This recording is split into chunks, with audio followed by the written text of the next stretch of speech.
We've added a temperature sensor to our hot dog cooker to ensure the hot dog is cooked to a safe temperature. The sensor also prevents overcooking. We coated the board to prevent hot dog juice from shorting it out. We used an isolator between the sensor and the Arduino because the sensor is in contact with the hot dog and therefore in contact with high voltage. Also, the Arduino is 5 volts and the sensor is 3.3 volts. The isolator also functions as a level shifter. We also have a current sensor, which we covered in a previous video. Rectified AC powers the hot dog via silicon carbide FET. Let's cook.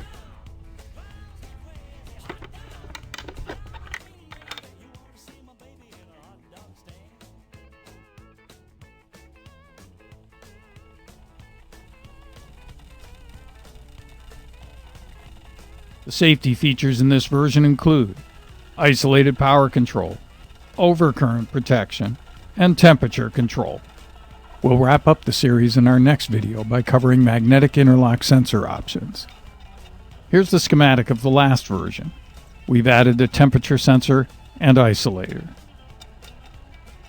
Here are the power control components we used in this demo.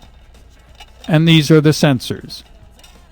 These are the key features of the smart sensors. They all include temperature sensing.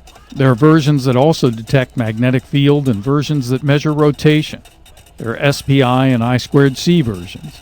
And there are an ultra-miniature DFN6 packages. And these are the isolator features. There are various channel configurations.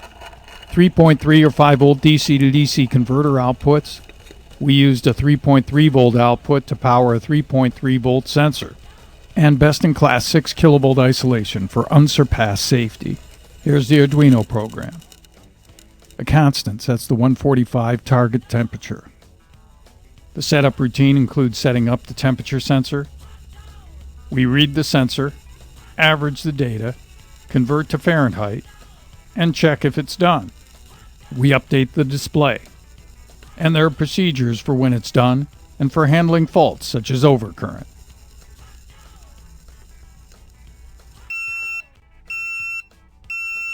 It's done.